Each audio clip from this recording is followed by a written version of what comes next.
안녕하십니까. 오늘 또 하나님의 성전을 찾으신 우리 성도님들 진심으로 환영합니다. 오늘 말씀을 준비하면서 하나님께서 우리가 대면하여 예배드릴 수 있도록 인도하심에 참 감사하지 않을 수 없습니다. 저희가 몇 주 전만 하더라도 대면하여 예배드리는 것이 얼마나 그리웠습니까? 그러나 지금은 이렇게 주님의 성전에 나와서 함께 이렇게 대면할 수 있다는 사실에 하나님께 감사드리는 시간이 되기를 바랍니다. 로마서 11장 29절에 이렇게 하나님의 말씀은 기록하고 있습니다. 로마서 11장 29절입니다. 하나님의 은사와 부르심에는 후회하심이 없느니라. 하나님의 은사와 부르심에 후회가 없다라고 이야기를 하고 있습니다. 저는 오늘 하루를 지내면서도 저의 어떤 행동과 말에 후회를 하게 되었습니다. 우리 성도님들 가운데는 후회하지 않으셨습니까? 그런데 하나님께서는 오늘 우리가 이 자리에 있기까지 하나님을 예배하는 일에 있어서 또 모든 은사와 부르심에 후회하심이 없다라고 말합니다. 이곳에 오신 우리 성도님들 정말 하나님의 부르심에 후회 없이 부르셨음에 감사하게 되기를 간절히 바랍니다. 오늘은 요나 1장 4절로 10절에 있는 말씀을 통해 요나가 하나님을 부르심에 또 어떠한 선택을 하고 또 어떠한 모습을 보였는지를 보며 우리의 신앙을 다시 되돌아보는 시간을 갖고자 합니다. 요나 1장 4절로 10절에 있는 말씀입니다. 여호와께서 큰 바람을 바다 위에 내리심에 바다 가운데에 큰 폭풍이 일어나 배가 거의 깨지게 된지라. 사공들이 두려워하여 각각 자기의 신을 부르고 또 배를 가볍게 하려고 그 가운데 물건들을 바다에 던지니라. 그러나 요나는 배 밑층에 내려가서 누워 깊이 잠이 든지라. 선장이 그에게 가서 이르되 자는 자여 어찌함이냐. 일어나서 내 하나님께 구하라. 혹시 하나님이 우리를 생각하사 망하지 아니하게 하시리라 하니라.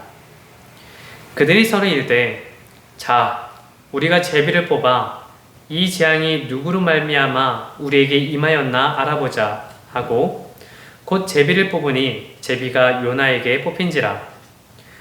우리가 그에게 이르되 청하건대 이 재앙이 누구 때문에 우리에게 임하였는가 말하라. 내 생업이 무엇이며 내가 어디서 왔으며 내 나라가 어디며 어느 민족에 속하였느냐 하니 그가 대답하되 나는 히브리 사람이요 바다와 육지를 지으신 하늘의 하나님 여호와를 경외하는 자로라 하고 자기가 여호와의 얼굴을 피함인 줄을 그들에게 말하였으므로 무리가 알고 심히 두려워하여 이르되 내가 어찌하여 그렇게 행하였느냐 하니라. 하나님께서는 요나에게 특별한 사명을 위탁하셨습니다. 일어나서 니느웨로 가라. 그리고 그들에게 기별을 외치라. 라는 사명이었습니다. 하나님의 명령이 주어졌을 때 요나는 어떻게 행동하였습니까? 하나님께 어떤 대꾸도 하지 않고 니느웨가 아닌 멀리 떨어진 다시스로 도망치게 되었습니다. 어떻게 선지자가 도망칠 수 있지? 라는 생각을 하게 됩니다. 하나님의 부르심에 도망치는 이 선지자를 보면서 우리는 당혹감을 느끼게 됩니다. 그런데 하나님의 부르심에 도망치는 또 한 명의 인물이 있습니다. 누구일까요? 요나를 거꾸로 하면 무엇입니까? 나요. 그렇습니다. 요나뿐만 아니라 하나님의 부르심에 도망친 사람이 있다면 그것은 바로 우리들입니다. 하나님께서는 우리를 통해 놀라운 일을 하시려는데 우리는 도망치려고 하는 거예요. 어느 나라, 어느 교회에서건 전도회를 준비할 때 성도들의 태도를 보면 크게 두 부류로 나뉘어지게 됩니다. 전도회에 적극 참여하는 그리스도인과 참여하지 않는 그리스도인. 우리 집에 손님을 초청하게 된 날 잔치를 베푸는데 주인이 그 자리에 있지도 않고 아무런 준비도 하지 않는다라면 어떻겠습니까?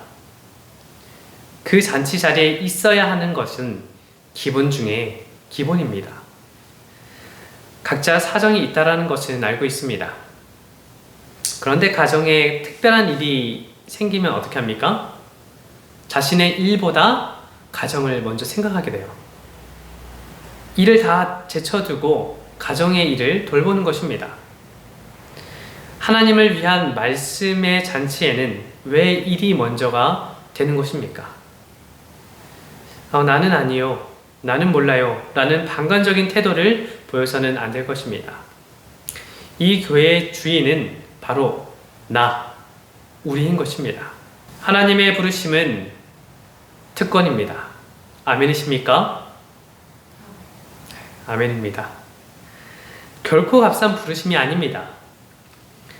요즘 사람들을 보면 돈 되는 일이라면 무엇이든지 하는 것을 보게 돼요. 제가 마트나 어떤 시장에 나가게 되면 정말 저희가 생각지도 못했던 물건이 나오는 것을 보게 되는데, 그때 저는 그런 생각을 합니다. 참 사람들 돈 되면 다 만드는구나. 돈 하나면 동기부여가 되는 것입니다. 그런데 하나님 일에 있어서는 어떻습니까? 돈을 주지 않는다라는 이유 때문에 일을 게을리해서는 되겠습니까? 하나님의 부르심에 대한 가치를 떨어뜨려서는 안 되는 것입니다. 복음전도 172쪽에 이렇게 기록합니다. 영혼들의 회개를 위하여 일한다는 것은 얼마나 놀라운 특권인가. 우리를 부르심은 실로 고상한 것이다.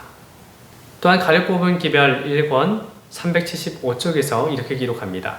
하나님의 사업 가운데서 무거운 책임을 지고 나가는 자는 그대들의 동정을 필요로 하는 인간이 아니다. 왜냐하면 그는 하나님과 협력하는 일에 충성하기 때문이며 하나님의 노력과 인간의 노력이 연합할 때 비로소 사업이 완성되기 때문이다. 책임을 회피하고 자기 자신이 부르심을 입은 특권에 대하여 깨달음이 없는 자야말로 동정의 대상이 될 것이다. 필리핀 1000명 선교사 훈련원에 가게 되면 파송의 탑이 세워져 있습니다. 이 탑의 중심을 보면 지금은 좀 바뀐 것 같은데요, 글씨가 새겨져 있는 것을 보게 됩니다. 그 글씨는 다름 아닌 1000명 선교사로 활동한 선교사들의 이름이 기록된 것입니다. 파송의 탑에 자신의 이름이 새겨진 것을 보면 마음이 뿌듯해집니다. 다른 것보다 하나님의 사업에 나 자신이 동참했다라는 사실이 우리에게 기쁨을 주는 것입니다. 하나님의 기록책에 하나님의 사역에 동참했다라는 기록이 남겨져 있다라면 얼마나 기쁘겠습니까? 이번 전도에 동참한 누구누구 이렇게 하나님의 기록책에 기록이 된다면, 그리고 그 기록책에 우리의 이름이 올려져 있다면, 그리고 우리가 완전한 구원을 이루게 되어 하나님의 나라에 올라가서 그 기록책을 볼 때에 나의 이름이 새겨져 있다면 어떻겠습니까? 2020년 11월 2일부터 7일 이 전도회에 누가 활동하였음, 이런 기록이 있는데 만약에 거기에 내 이름이 없다면 어떻게 될까요? 하나님의 부르심에 대한 특권을 감사함으로 우리 모두가 그 축복을 누리게 되기를 간절히 바랍니다. 요나는 하나님의 일에 비협조적이었습니다. 그런 요나를 볼 때 하나님께서 어떻게 할지 정말 궁금해집니다. 요나가 가고 있는 다시스로 가서 복음을 전하라고 하실까요? 요나를 강제로 끌고 니느웨로 가실까요?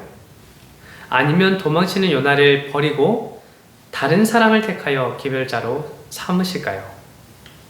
사실 이 질문에 대한 해답을 우리는 모두 다 알고 있습니다.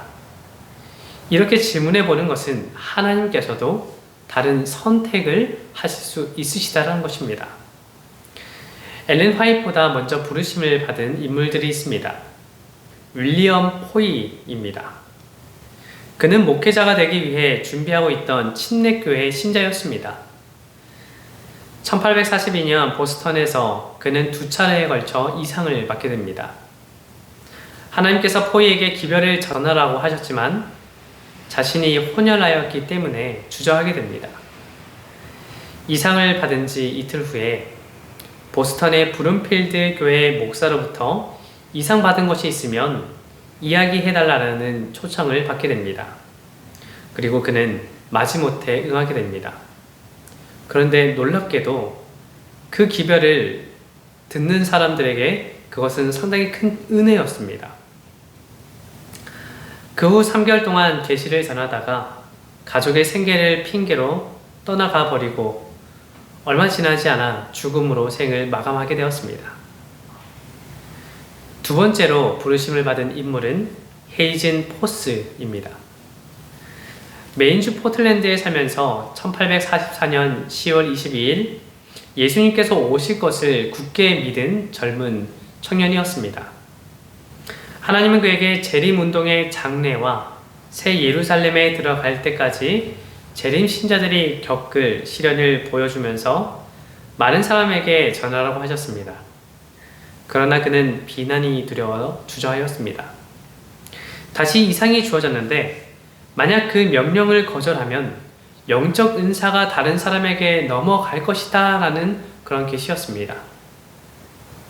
그러나 그는 거절하였습니다. 그러자 세 번째 이상이 주어졌는데 이제는 책임에서 놓였으니 그 기별은 가장 연약한 자에게로 옮겨졌다라는 것이었습니다. 포스는 죄책감을 느끼고 이웃에게 자신이 그동안 경험했던 내용을 설명을 하면서 계시의 내용을 증거하려고 하였지만 더 이상 계시의 내용을 기억할 수 없게 됩니다. 이후에 그는 신앙을 떠나게 되었습니다. 윌리엄 포이와 헤이즌 포스는 둘 다 하나님의 부르심을 스스로 거절함으로 하나님 곁을 떠난 인물들입니다. 우리가 이들과 같은 선택을 함으로 실수를 반복해서는 안 될 것입니다. 하나님께서는 요나가 도망치는 곳까지 함께 하심으로 그에게 기회를 허락하십니다. 요나의 이야기는 요나가 백삭을 주고 다시스로 가는 배를 타고 떠났다라는 이야기로서 마무리되지 않습니다.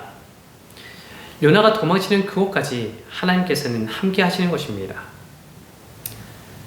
하나님께서는 왜 여호와의 얼굴을 피하여 도망치는 요나를 끝까지 선택하셨던 것일까요?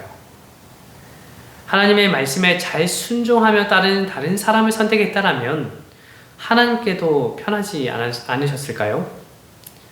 내가 아닌 다른 사람을 택한다면 하나님의 사역은 좀 더 순조롭게 진행되지 않겠습니까? 어찌 보면 그게 더욱 현명할 수도 있습니다. 그게 더 빠른 길일 수 있기 때문입니다. 그러면 악독으로 가득한 니느웨를 하루라도 더 빨리 회개케 하실 수 있으셨을 것이기 때문입니다. 그러나 하나님께서는 그렇게 하지 않으셨습니다. 요나를 택하시고 또한 오늘 우리를 택하신 우리 하나님의 은혜에 감사드립니다. 요나가 하나님의 부르심에 도망친 것은 하나님께서 어떤 능력을 가지신 분이신지를 확실히 경험하지 못했기 때문입니다. 요나는 그런 기질이었습니다. 아브라함은 하나님의 부르심이라면 갈 바를 알지 못하고 가는 기질을 가지고 있습니다. 확실하지 않더라도 자신이 어떤 사람인지 생각하지 않고 하나님께서 부르신다면 가는 거예요. 그런데 요나는 다릅니다. 요나는 일을 완벽하게 처리하는 기질을 갖고 있습니다. 확실한 것이 없으면 하지 않는 거예요. 그런 요나에게 하나님께서는 요나에게 가장 알맞는 방법으로 섭리하십니다.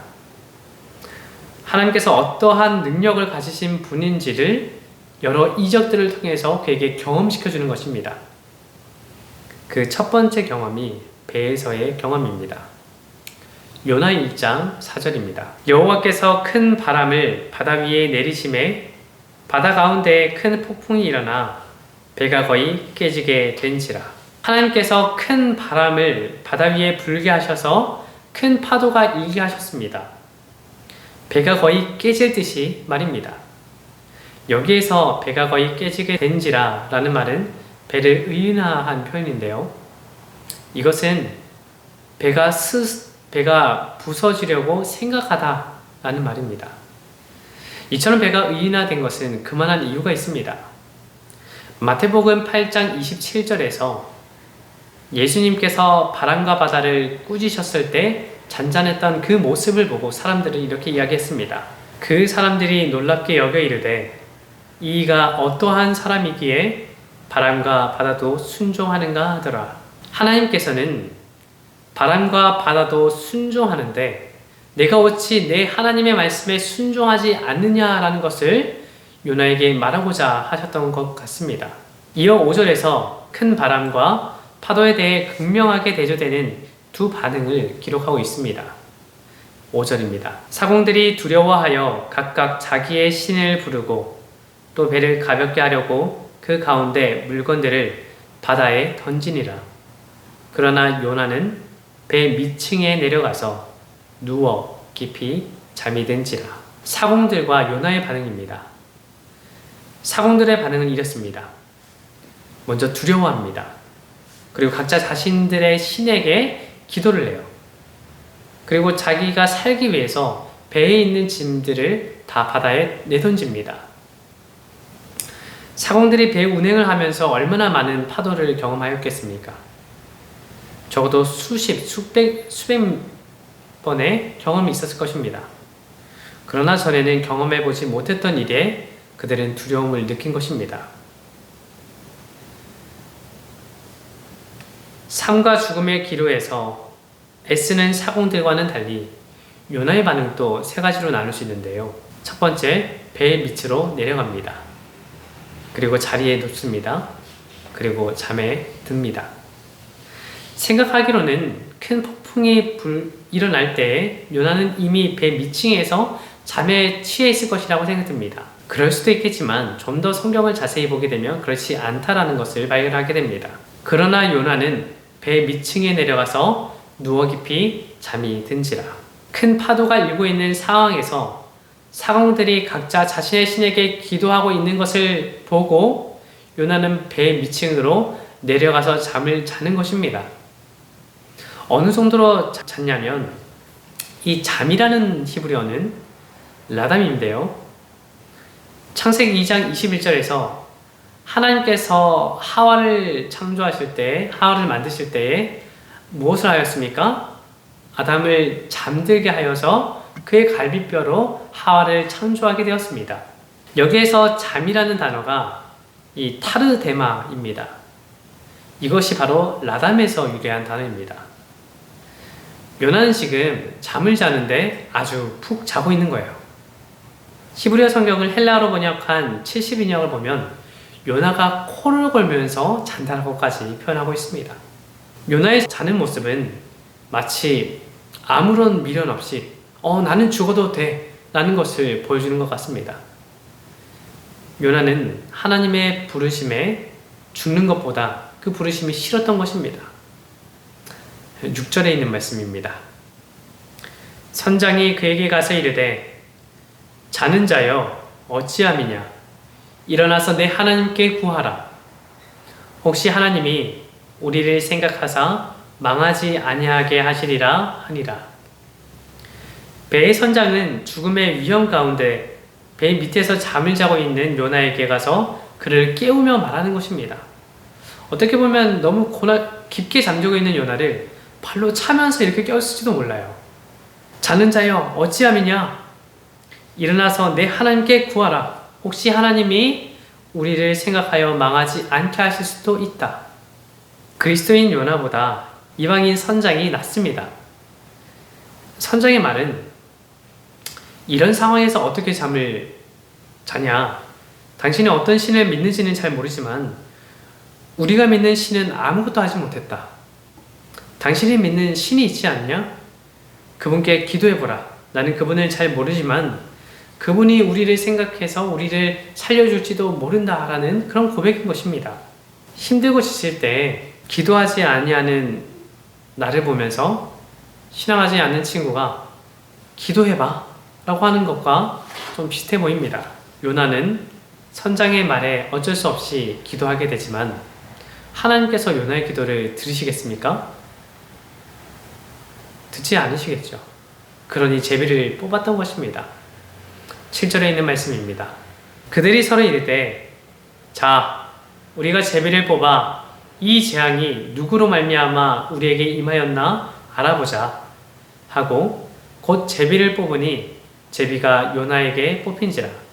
당시의 제비 뽑기는 어떤 다른 기록에 보면 이렇습니다. 두 돌을 준비를 하는데 한쪽 면에는 검정색, 어두운 색, 한쪽 면에는 밝은 색을 그런 돌을 두 개를 준비를 합니다. 이 돌을 던졌을 때 어두운 면이 둘 다 나오면 yes, 밝은 면이 둘 다 나오면 no, 한쪽은 밝은 색, 한쪽은 어두운 색이 나오면 그것은 다시 한번 던지는 그런 제비 뽑기 없다라고 기록을 하고 있습니다. 어찌하였든 제비를 뽑는데 누구 뽑힙니까? 요나가 뽑히게 됩니다. 배 안에 있던 자들의 관심은 이제 요나가 누구이며 그가 어디에서 왔으며 그가 섬기는 신이 누구인지에 대해서 초점이 가게 됩니다. 8절에 있는 말씀입니다. 무리가 그에게 이르되 청하건대 이 재앙이 누구 때문에 우리에게 임하였는가 말하라. 내 생업이 무엇이며 내가 어디서 왔으며 내 나라가 어디며 어느 민족에 속하였느냐 하니 요나의 대답은 이렇습니다. 9절과 10절입니다. 그가 대답하되 나는 히브리 사람이요 바다와 육지를 지으신 하늘의 하나님 여호와를 경외하는 자로다. 자기가 여호와의 얼굴을 피함인 줄을 그들에게 말하였으므로 무리가 알고 심히 두려워하여 이르되 내가 어찌하여 그렇게 행하였느냐 하니라. 요나는 자기 자신이 히브리 사람이라고 고백을 합니다. 그리고 바다와 육지를 지으신 하늘의 하나님 여호와를 경외하는 자라고 자신을 소개하고 있는 것입니다. 하나님께 도망을 치는 요나가 지금 무엇을 하는 거예요? 마치 신앙 고백을 하는 것입니다.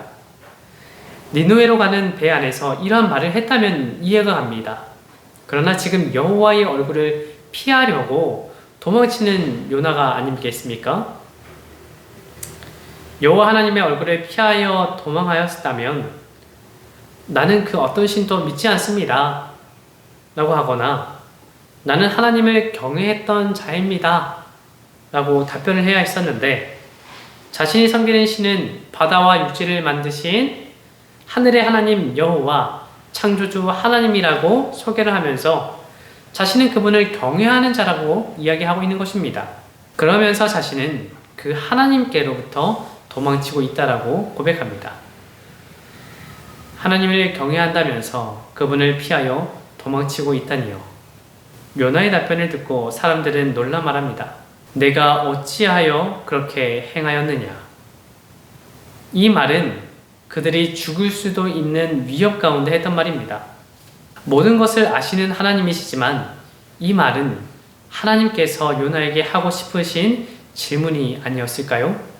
창세기 3장 9절에 보면 죄를 짓고 숨은 아담을 부르시며 내가 어디 있느냐 라고 말씀하셨을 때처럼 말입니다. 꾸짖는 것이 아니라 자신의 잘못을 뉘우치고 돌이키라 라는 메시지인 것입니다. 하나님께서 부르시고 사명을 주실 때는 떠나라고 부르시지 않으셨습니다. 그저 하나님께서는 구원 사업에 우리와 함께 하시기를 바라셨던 것입니다. 선지자와 왕 267쪽에 이렇게 기록합니다. 만일 요나가 처음 부르심을 받았을 때에 침착하게 생각했더라면 그에게 맡겨진 책임을 피하려는 자신의 노력이 얼마나 어리석인 것임을 알 수 있었을 것이다. 이제 다음 주면 전도회 기간입니다. 이 전도회에 하나님께서 우리 각자를 어떠한 부르심으로 부르시고 있는지 생각해 보시기 바랍니다. 제가 우리 성도님께 바라는 것이 있다면 이 교회의 주인이 누구입니까? 우리 자신입니다. 하나님의 말씀의 잔치의 주인은 바로 우리인 것입니다. 그런데 이 잔치에 여러분들이 자리하지 않는다면 이 잔치가 되는 것일까요?